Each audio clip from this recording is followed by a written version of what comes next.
Environmental impact of building demolition. What you need to know. The South Delhi Municipal Corporation, SDMC, which is ruled by the BJP, has recently announced a 10-day anti-encroachment drive in several areas of Delhi. These areas include the South Zone, Mujfagad Zone, West Zone, and Central Zone. This move is consistent with the wave of bulldozer politics that has been taking place in nearby states like Uttar Pradesh, where the BJP is in power. In the majority of instances, the demolitions are being carried out in highly populated regions that are occupied by migrant laborers and those who live in slums. Not only in Delhi but also in Gurugram, where the district town planning enforcement has carried out demolitions in neighborhoods such as Banjara Market and Sarasvati Kunj, to name just a couple of the places affected. The campaigns have brought up the issue of pollution once more and call for a look at the environmental toll that demolitions exact. According to the findings of a study published in 2019 entitled Source Apportionment of PM10 and PM2.5 of Delhi NCR for Identification of the Major Sources of Pollution, dust generated by roads, construction, and demolition, in addition to soil dust, was responsible for a considerable portion, between 23 and 31%, of the PM10 concentration in the air during the winter months. During the winter months in Delhi and the NCR regions, these sources were also responsible for contributing 15% of the PM2.5. Following a spate of days with severe or very bad air quality in November of the previous year, the government of Delhi enacted a temporary moratorium on construction and demolition operations. The restriction was enacted to reduce the pollution caused by demolition and construction activities, which is one of the leading sources of dust pollution in settings where urban development is occurring. While most of the criticism over demolitions has centered on the impact that it has on the socio-economic welfare of marginalized people and the purportedly communal perspective of the planned demolitions across the city, it is important to note that the majority of the criticism regarding demolitions has focused on the impact that it has on the socio-economic welfare of the general population. The damage to the surrounding ecosystem that these demolitions inflict is still largely ignored. It is generally agreed upon that trash from construction and demolition, abbreviated as C and AMP winking and laughing, is one of the most significant contributors to pollution and environmental degradation on a global scale. As of 2018, it was projected that New Delhi generated between 4,500 and 5,000 tons of C and D waste every day. This type of garbage consists of things like dust, rubble, debris, and materials from buildings.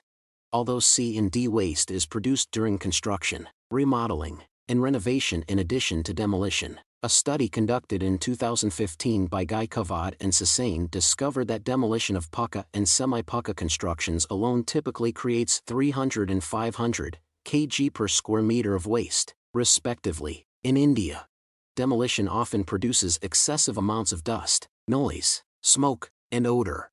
Those who live near places where there has been recent demolition incur the risk of being exposed to fugitive discharges, which can include dangerous gas leaks and other accidents that were unintentionally produced by the destruction. Demolition frequently generates enormous clouds of smoke and dust, which can have a detrimental effect on persons who already suffer from respiratory conditions. On March 29, 2016, the Ministry of Environment, Forest, and Climate Change notified the Construction and Demolition Waste Management Rules, 2016 to provide guidelines for the management of construction and demolition waste by generators across the country and to create ecological and sustainability requirements.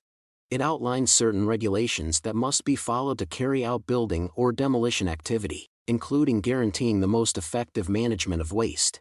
According to the regulations, the service provider shall prepare a comprehensive waste management plan for waste generated within their jurisdiction and remove all construction and demolition waste in consultation with the concerned local authority on their own or through any agency.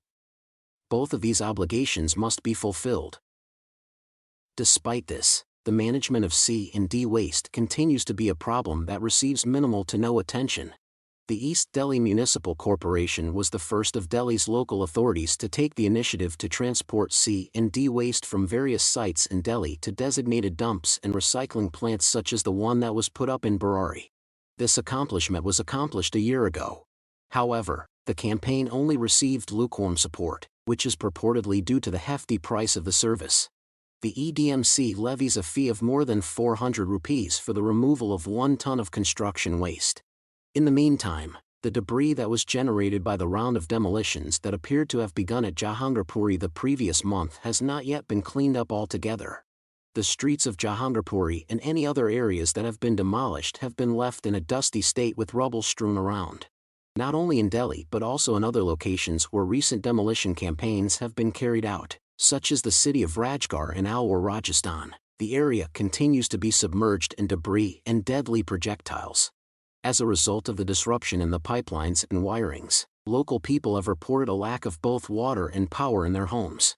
Demolition waste is frequently left to accumulate for months in India before being carelessly disposed of. According to a 2020 research by the Center for Science and Environment titled Another Brick Off the Wall, Improving Construction and Demolition Waste Management in Indian Cities, just 1% of C&D garbage in India is recycled.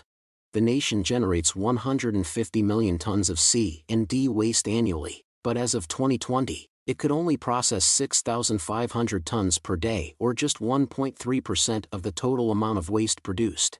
The North Delhi district alone generates about 2,000 TPD per day of Delhi's daily production of nearly 5,000 tons of C&D garbage. When carrying out obligatory demolition actions, the authorities have a responsibility to ensure the effective management of C&D garbage. A report published in 2018 under the title The Impact of C&D Waste on Indian Environment, a critical review presented several suggestions for the reduction of C&D waste that can be extremely helpful in minimizing the negative effects that demolition work has on the surrounding environment. The first step is to put a stop to the practice of dumping trash and excavated material in an uncontrolled manner beside roadways, low-lying areas, and riverbeds. Dumping of this kind frequently results in a buildup of debris, which is not only an eyesore but also causes traffic difficulties, the clogging of drains, and groundwater pollution. In addition, the authorities are required to conduct site-by-site assessments of the environmental impact of the demolition and ensure that dust avoidance and noise cancellation measures are imposed to minimize the amount of damage. The term demolition has been replaced by deconstruction as the method of choice for urban development and city planning, as proposed by several experts. Deconstruction is the process of deconstructing buildings to reuse as many of their components as possible. The term demolition refers to the process of tearing down structures in such a way that the building's components are very unlikely to be suitable for reuse and can either be recycled or thrown away in a landfill. Deconstruction is not only the alternative that is more environmentally friendly, but it also promotes responsible building practices since it paves the way for the rehabilitation of the people who live in or use the buildings before they are dismantled. This helps to guarantee that people do not lose their homes or their jobs as a result of the demolition process. To achieve sustainability goals, it is not enough to simply extend the lifespan of objects. It is also necessary to extend the lifespan of people. Plans for development and deconstruction have the propensity to injure the proverbial have-nots more than they hurt the haves. It is not in the best interests of the slum dwellers, migratory workers, the poor, and the marginalized who are forced from their homes and shops to demolish homes and shops, even if they were erected unlawfully, in the name of anti-encroachment and beautification. A development of this kind in metropolitan areas brings to light the inherent class structure that exists in what are ostensibly meritocratic urban environments. This class structure helps to predefine the separation between those who benefit from the growth of the country and those who bear the costs of that growth. Did you like it?